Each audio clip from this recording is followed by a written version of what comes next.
writer by trade, and I began to wonder what it might be like to use ancestry as entry into a country. I think the obsession was stoked by the second thing that was going on at that time in my life, in all of our lives. Then candidate Obama was calling us all to return to our nation of immigrants' values. And it struck me that my generation doesn't really even know what that means anymore, for the most part. Those of us who have been here for a few generations barely know our immigrant relatives. And those that are coming in now, maybe we're a little removed from them and don't understand that experience. The third thing that was going on is my family was getting a little bit older. My kids were still quite young, but my husband and I were kind of looking around at our life and thinking we were moving too fast. And we were missing each other in the soccer practice and the ballet and the time in front of the computer.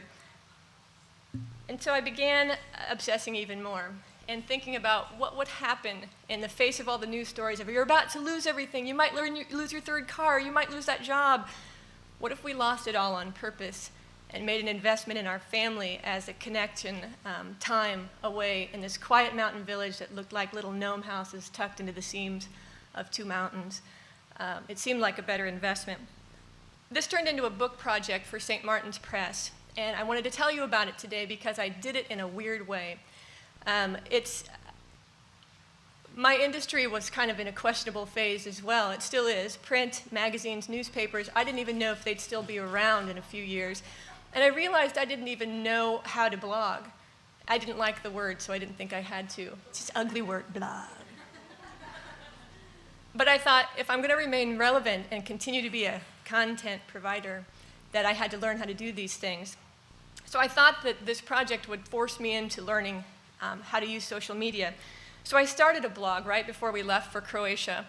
And I used a really easy platform because I'm kind of slow with learning new stuff, being sort of a stubborn-minded Iowan.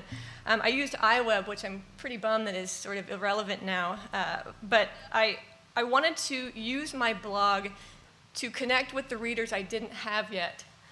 I wanted to sort of get attention for the book before it ever came out. When you're from Iowa, you have to make a lot of noise to get people to look at you. And I knew that our trip, because it was unknown and completely uncomfortable sounding, and in a place no one's heard of, where they still cook sheep on a spit on a regular basis, that would make for some good connection around the world.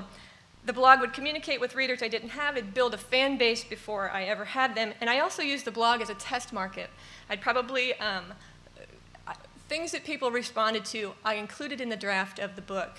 For the most part, that was when bad things happened to me. People love that. When we met family members in the old village, and when we ate gross stuff.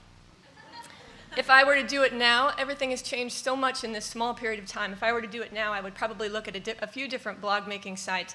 WordPress is what I'm using now. I'm not crazy about it. Tumblr is fun. Muse for Adobe and Zenfolio, I've heard, are both two good platforms to get working on quickly without having a ton of skills. The second tool that I learned to use with proficiency when I was starting a book project was my camera. I got the closest to the Mercedes camera that you get without having to actually know anything.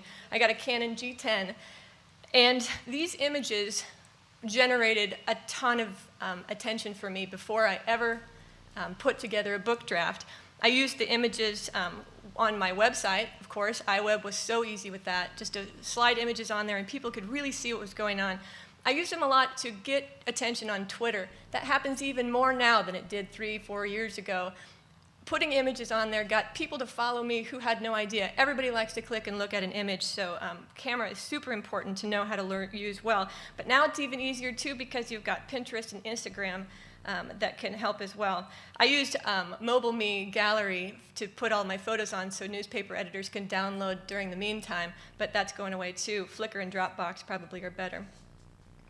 Third thing that helped build my audience before the book ever came out was Facebook. It is still relevant as a writer to me. It's a mini blog. Readers, fans, and friends readers and family are always going to be your first fans for your book. And so you really fan that flame and give them stuff so that they'll speak for you. Your first tier of fans will help you earn your second tier of fans. So on Facebook, I even did things like ask people where we should go next, and they would vote on it. We had a little chunk of money left at the end of our travels in Croatia, and I asked my Facebook fans to vote. Should we come home to Iowa with a little money in our pocket, or shall we return home completely broke and just go for it? Of course, everybody said go for it. 3 months in a compact car in Europe with my small children. We all ran into separate rooms when we got home. Now I use the Facebook page for giveaways, to give extra material from the book that wasn't in the book, extra photos, that sort of thing. All of these things culminated in a book that was somewhat shaped by readers, almost as a test market before it ever came out. How much time do I have? Okay. All of this sort of pre-fanning of the flames helped me shape my book when I sat down to put it together. And I'm going to read you just a little section of the book that I never would have put into my book if I hadn't had readers telling me, that is the coolest story I've ever heard. It's also connected to the eating gross stuff, so apologies in advance. You guys haven't had lunch yet, so it's okay. The other thing that worked with this little passage in the book was that sometimes when you go back and connect with each other and with history and the old relatives, it can get a little heavy. And my book does, in a few places, kind of delve into the wars that Croatia has been through, and it could get a little heavy. Without my readers telling me, we super love hearing about your beach trips, we super love hearing about when bad things happen to you, I wouldn't have had these intervals in the book that really lighten things up. Here's a section that never would have made it if it hadn't been for my earliest readers who I really developed through the blog site and through Facebook. Josip stood holding something small and furry in his hand. Upon closer inspection, it appeared to be a rodent. It was also dead. A puch is a vole, or maybe a dormouse. It looks like a big rat, but feels much softer. The one in Josip's hand had been squashed by some sort of blunt trauma, probably Josip's hand again, and its intestines hung out of its little poo tummy. Blood had dried around its mouth. We saw it, and we petted it. Even Sam, my son, had a turn. I held the thing as mites skittered across my hand. Pavica rubbed her belly and said, "Nom, nom, nom." After a while, the novelty of the puch wore off. Josip and Pavica headed back to their house, and we thought that was that. My daughter Zadie went to biathlon practice with the girls. Sometimes I wondered if her long-term plan was to abandon our family altogether. 20 minutes later, Pavica and Josip returned carrying a plate. They presented it to Sam, Jim, and me, and upon it was very clearly a puch, but skinned, fried, and plated. We really liked Josip and Pavica. We didn't want to be rude, so we ate it. It tasted like chicken.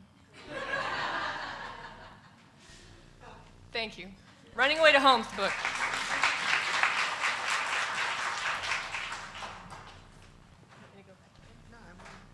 We had a question on Twitter. Did you go to Dubrovnik? Dubrovnik? Thank you. Yes. Yes, we did. We traveled, during our time, we traveled a lot around Croatia to kind of get a feel for the whole country.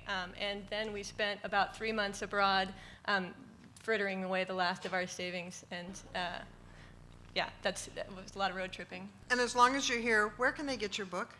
It's available everywhere. Beaverdale Books, the downtown bookstore here. You can get it on Amazon, barnesandnoble.com. It's available. It is pervasive.